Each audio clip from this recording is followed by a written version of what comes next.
a conscientização da graça de Deus. O que vai nos ajudar a atingir essa consciência espiritual é uma prática que pode ser realizada durante todo o dia, todas as vezes que o mundo nos bombardear com solicitações de uma coisa ou outra. Para cada uma dessas demandas insistentes, temos a nossa resposta: não, não, isso não é o que eu preciso ou quero. Tua graça é minha suficiência, nada mais, nem dinheiro nem fama, só a tua graça. Vamos nos ater a isso firmemente. Aparentemente, precisamos de meios de transporte, aluguel, vestimentas, moradia, saúde. Mas vamos reconhecer firmemente que a nossa única necessidade é a graça de Deus. Nosso trabalho pode exigir maior força, maior conhecimento ou maior capacidade do que parecemos possuir, ou podem haver maiores exigências feitas sobre nosso bolso do que podemos atender. Em vez de aceitar essa aparente falta, lembremo-nos destas palavras: Ele cumpre o que é nomeado para mim. O Senhor aperfeiçoará o que me diz respeito. Ou alguma outra passagem bíblica de mesmo teor. Aos olhos humanos, pode ser que haja demandas físicas, mentais, morais ou financeiras maiores do que a nossa capacidade de cumpri-las. Mas, no momento em que nos voltamos para Deus, que está dentro de nós, reconhecendo que Ele cumpre o que é dado que façamos, que Ele aperfeiçoa o que concerne a nós, um peso cai de nossos ombros e o sentido de responsabilidade pessoal acaba. De repente, nos é dada a capacidade necessária que descobrimos não ser nossa de maneira alguma. É a capacidade de Deus sendo expressa através de nós. De nossa fraqueza vem a força. Não a nossa força, mas a força dele, que nos permite executar qualquer obra. Se precisarmos de descanso, nos voltamos para as Escrituras e encontramos: Vinde a mim, todos que estáis cansados e oprimidos, e eu vos aliviarei. Uma das passagens mais reconfortantes das Escrituras é: A minha paz eu vos dou, não como o mundo a dá. Se nos concentrássemos nessa declaração por um mês, um mundo totalmente novo se abriria para nós. Conhecemos o tipo de paz que o mundo dá, mas essa não é a paz que precisamos. Acreditamos que teríamos paz se tivéssemos suprimento suficiente, se tivéssemos saúde e a companhia certa. Isso pode ser verdade, mas a posse de todas essas coisas não garante que não seremos perturbados por alguma outra necessidade. Enquanto procurarmos pela paz nas pessoas e nas situações, não encontraremos satisfação ou paz duradoura. A minha paz, não como o mundo a dá, mas a minha paz. Minha paz é um espírito suave que transborda dentro de nós e não tem nada a ver com as coisas do dia a dia, embora, no final das contas, resolva todas elas. A fé no infinito invisível aprofunda-se e aumenta à medida que aprendemos a confiar conscientemente no fato de que Ele cumprirá o que nos é dado fazer. O infinito invisível faz o que nos é dado fazer no mundo visível, cumprindo o que concerne a nós. A graça invisível nos basta em todas as coisas. enquanto a presença invisível vai à nossa frente, aplainando os lugares tortuosos. Aos poucos, quando repetidamente a tentação vem dizer: eu preciso, eu quero, eu não tenho bastante, eu sou insuficiente, lembremos que nossa suficiência está no infinito invisível. Essa prática aprofunda a consciência espiritual.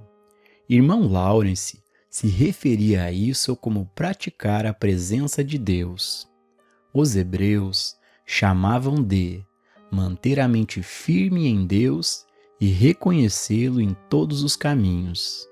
Jesus dizia habitar na palavra. É uma prática que basicamente nos leva à total confiança no invisível infinito, que, por sua vez, traz o visível para nossa consciência sempre que necessário. A vivência material acredita nas formas de bem do mundo, enquanto que a vivência espiritual usa tudo o que está no mundo, aprecia a forma, mas deposita sua confiança na substância da qual esse bem é feito, ou naquilo que o criou, ou seja, o invisível. Toda revelação espiritual mostra que a substância deste universo está em nós. Nossa consciência é a substância do nosso mundo. Portanto, nas palavras do Mestre, destrói este templo, e em 3 dias eu o reconstruirei. Se algo no mundo defeito, no mundo exterior é destruído, em um curto período de tempo pode ser reconstruído, restabelecido. Grandes civilizações foram destruídas e outras tomaram seu lugar. Tudo que foi construído pode ser reconstruído, porque tudo que existe no reino exterior só existe como atividade da consciência. Se perdermos nossa casa, nossa fortuna ou nossa família, podemos estar certos de que a consciência que as construiu poderá reconstruí-las. A compreensão do invisível como substância de toda forma é vital para a obtenção da consciência espiritual. E à medida que essa compreensão aumenta, a confiança no infinito invisível cresce, e nosso amor, ódio ou medo daquilo que é exterior diminui. Vemos o infinito invisível como lei, causa e atividade de tudo o que é, e deixamos de nos preocupar com a forma, seja ela pessoa, coisa ou condição, pois ela é apenas o resultado natural da atividade da lei e da causa invisíveis. Cada questão da vida é determinada não pelas condições e coisas externas, mas pela nossa consciência. Por exemplo, o corpo. O corpo, por si só, não tem poder, não tem inteligência, nem é responsável por suas ações. A mão permanece exatamente onde está para sempre, a menos que algo a comande. E esse algo chamamos de eu, o qual determina como essa mão será usada, uma vez que ela não pode determinar nada por si mesma. Ela existe como efeito ou como forma que responde a um comando, e, por ser veículo ou ferramenta, ela nos obedece e assim lhe atribuímos utilidade. Esse conceito pode ser aplicado a outras partes do corpo. A consciência, que originalmente formou o corpo, o mantém e o sustenta. Deus nos deu domínio através da consciência, e essa consciência, que é o princípio criativo do nosso corpo, também é a sustentação e o princípio que o mantém. Assim que compreendemos esse princípio, alcançamos o princípio da vida. Literalmente, O reino de Deus está dentro de nós. Literalmente, a lei da vida, a substância, a atividade, a direção inteligente da vida está dentro de nós. Se pudermos provar que 12 maçãs vezes 12 maçãs são 144 maçãs, podemos provar que 12 vezes 12 são 144, sejam maçãs ou pessoas. Se pudermos provar de uma única maneira que o reino de Deus está dentro de nós e que a vida, a atividade, a substância, a harmonia de nosso ser são determinadas por essa lei, não teremos dificuldades em aplicar esse princípio a cada fase de nossa vida, na saúde do corpo e em todos os relacionamentos. O segredo se encontra na palavra consciência. Uma vez que conhecimento intelectual de que Deus é tudo não tem nenhum valor, pois a verdade só tem valor à medida que a compreendemos. Assim, ela passa a ser consciência espiritual. Só quando temos consciência da presença e da atividade de Deus, isso faz sentido para nós. Deus é amor, Deus é vida, Deus é espírito, Deus é tudo. Isso é verdade tanto para os santos quanto para os pecadores, tanto para jovens ou velhos, judeus ou gentios, orientais ou ocidentais, negros, amarelos ou brancos. Não existem exceções para Deus, pois Ele não faz acepção de pessoas. Não há como Deus ser deixado de fora de seu próprio universo. Porém, nós podemos deixar a nós mesmos de fora desse universo. Que Deus é e que existe um Deus, não há nenhuma dúvida. Um Deus infinito em sua natureza, eterno, universal, impessoal, imparcial e onipresente. Mas como podemos nos servir do que é Deus? Como podemos trazer o que sabemos a respeito de Deus para a nossa experiência individual?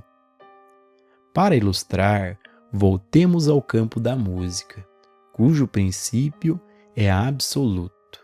Contudo, caso não entendamos este princípio e os sons produzidos se tornem uma confusão de ruídos dissonantes, o princípio não deixa de existir.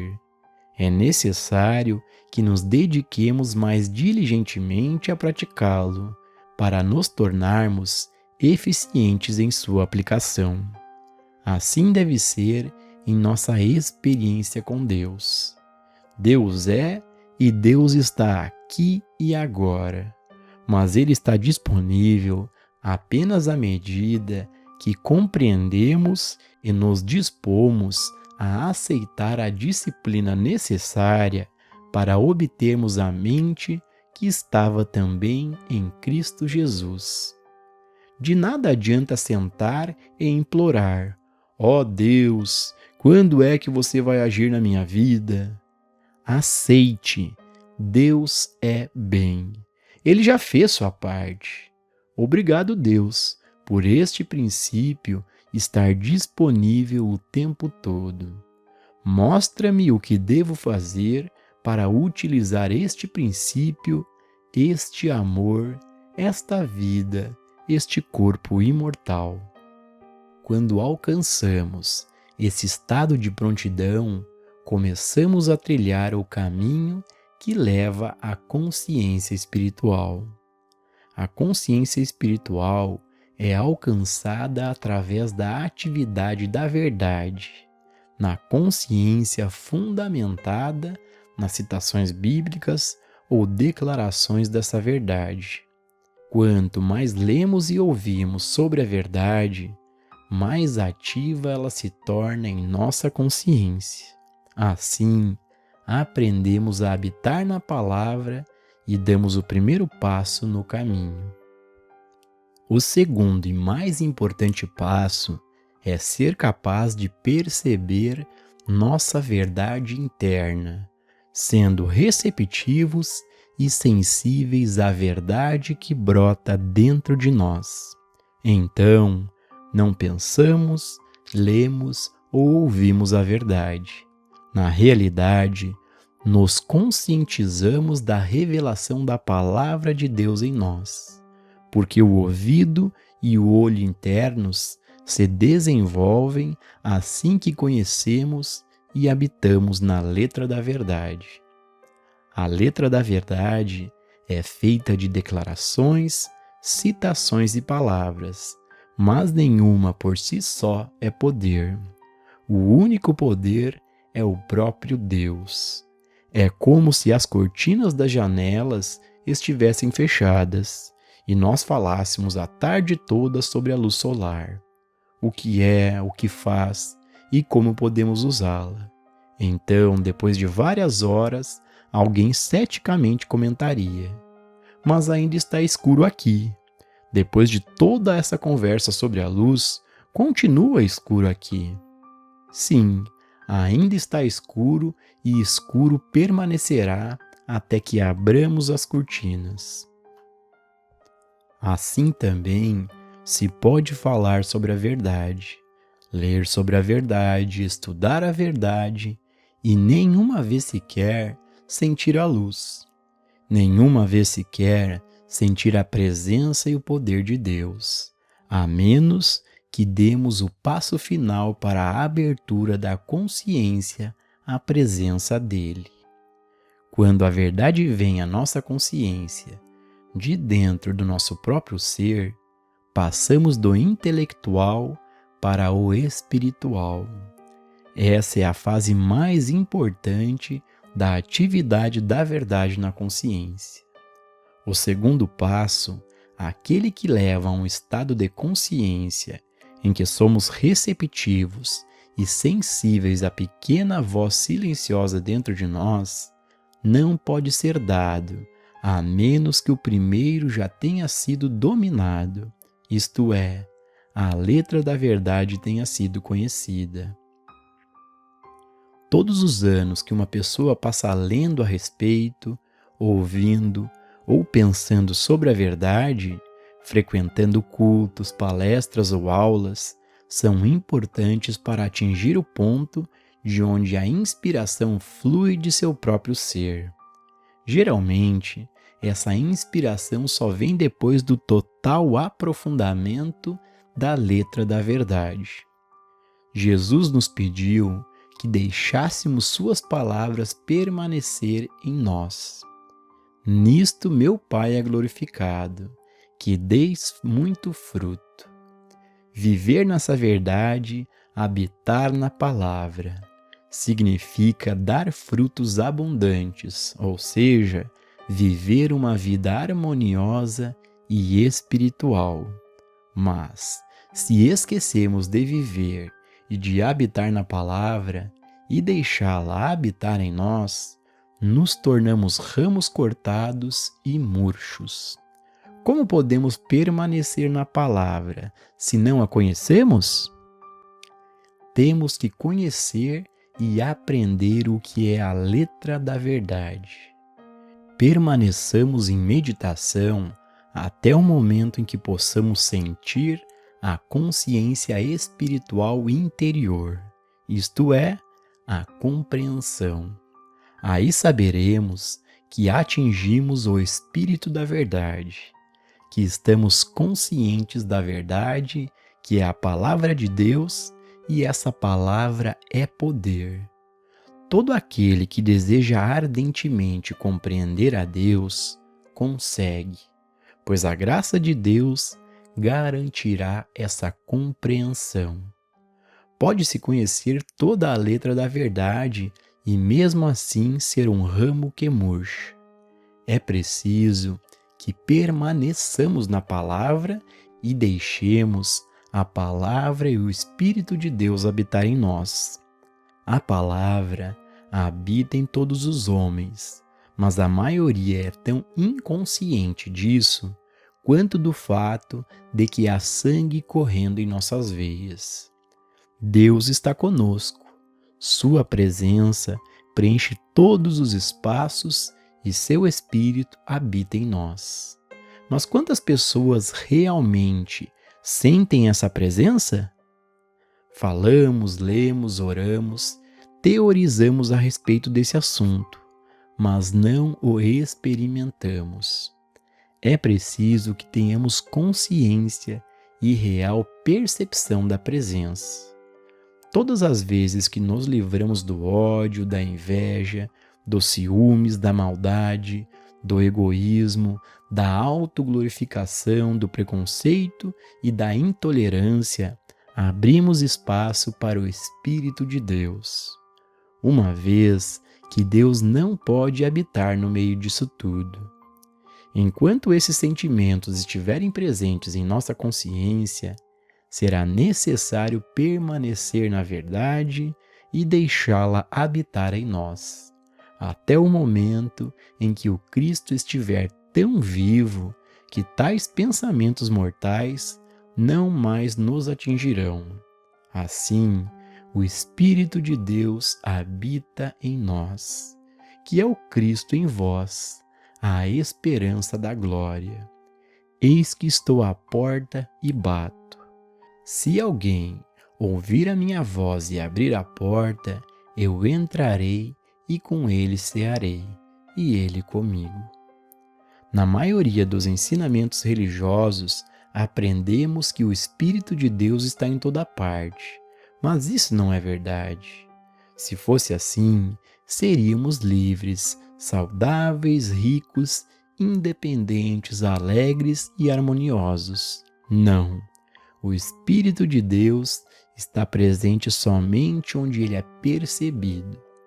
É necessário que sintamos a presença real de Deus para possuirmos esse Espírito. Não basta abrir a janela e dizer que a eletricidade está em toda parte. Ela está, mas não terá nenhuma utilidade se não estivermos conectados a ela. Assim é com o Espírito de Deus, que no sentido espiritual absoluto está em toda parte, mas só será eficaz em nossa experiência à medida que for percebido. O aprendiz da sabedoria espiritual não pode passar o seu dia satisfeito porque leu uma verdade de manhã ou porque ouvirá outra à noite. A atividade consciente da verdade deve estar presente o tempo todo. Isso não significa que precisamos negligenciar nossos deveres e atividades diárias, mas sim que precisamos treinar nossa mente a fim de manter alguma área na consciência sempre conectada à verdade. Quando olhamos para as formas da natureza, como árvores, flores e oceanos, ou mesmo as pessoas, encontramos um pouco de Deus em cada experiência e assim habitamos na palavra. O objetivo está muito perto de nós, mas, por mais perto que pareça, está muito distante, porque a cada desafio superado, outro se segue. À medida que avançamos em nossa busca, podemos medir o nosso progresso desta forma. Vemos o horizonte diante de nós e temos a sensação de que há apenas uma curta distância a percorrer. Às vezes, poucas semanas ou meses são necessários para se alcançar esse horizonte e o mundo inteiro do Espírito se expandir diante de nós. Nesse momento, acreditamos que realmente entramos no reino dos céus e realmente entramos, mas por poucos dias. De repente, nós nos acostumamos a essa luz e nos damos conta de que outro horizonte nos impele adiante. Outro avanço deve ser percorrido passo a passo e novamente seguimos em frente. É importante aprender tudo o que pudermos sobre a letra correta da verdade, compreender todos os princípios e então praticar até passarmos do conhecimento intelectual à consciência interior.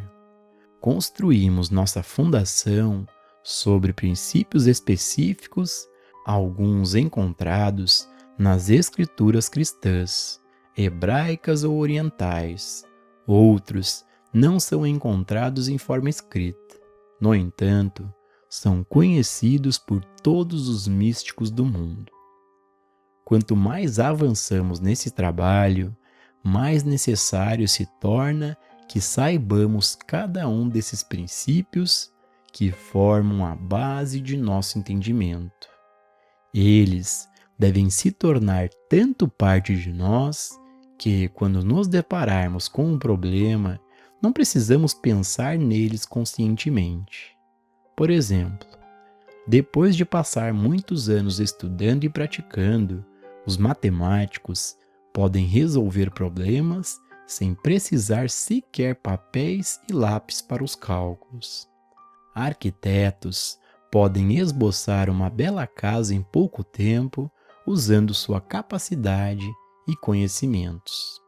Advogados experientes tornam-se tão familiarizados com os estatutos e decisões judiciais que passam a conhecer a lei que se aplica a cada caso ou sabem onde encontrá-la quase imediatamente.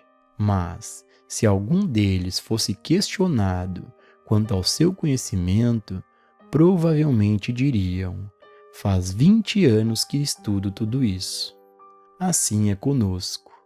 Cada vez que somos chamados para ajudar, Deus coloca as palavras necessárias em nossa boca.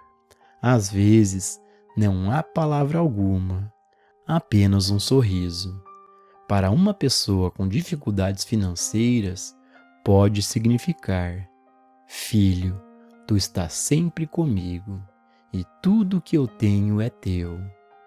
Para alguém se sentindo só, eu nunca te deixarei, nem te desampararei.